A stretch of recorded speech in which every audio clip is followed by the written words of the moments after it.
Meanwhile, Zelensky, he made a very cool-headed statement tone, must give him credit for the composure of this usually explosive person, explosive, at least in the life he led before becoming president. He quite remarkably, after studying the memorandum proposed by the Russian delegation in Istanbul, expressed his careful, calm view. But it must be said that yes, this memorandum has been published in full, and in drafting this peace memorandum, the Kremlin undoubtedly made an effort. And what then, and in all likelihood, involved the most severe patients from the Kashchenko psychiatric clinic in its creation.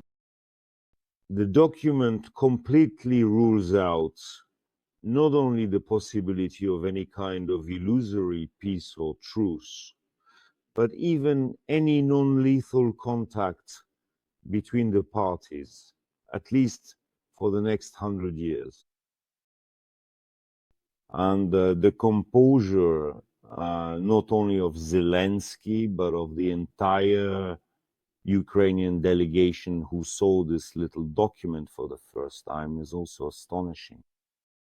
The document is just as schizophrenic as the entire war, and is also born out of a very acute form of megalomania. Essentially, the memorandum, the Kremlin's so-called peace memorandum, is a demand that Ukraine daily lick a giant bust of Putin. And essentially, in essence, it's the establishment of the right of the first night across all Ukrainian territories for any Russian drunkard who wishes to exercise it.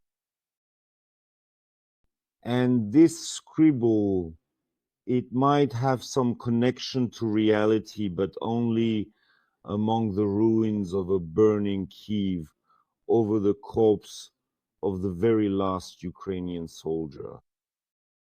But in the context of Putin's orcs poking around small battered villages on the outskirts of Donbass and Sumy regions, well, this ultimatum looks just as ridiculous as any creation of those afflicted with a grandiosity complex, that is, delusions of grandeur.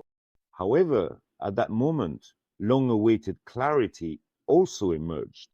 All absolute illusions have been destroyed. This war will only end with Putin's death and the dismantling of Russia. There are simply no other options in reality. The country of orcs wants war with the entire world, and it will get it. Today's wavering, let's put it that way, by Trump and his running around in Putin's tear-soaked vest won't change anything.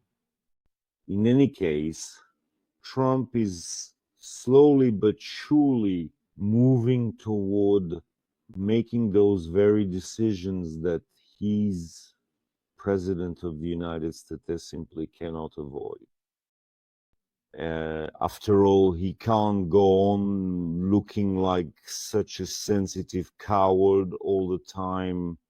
I think he'll have to. That is absolutely. The only thing is, of course, that the story will drag on, and possibly it will drag on with many corpses and ruins.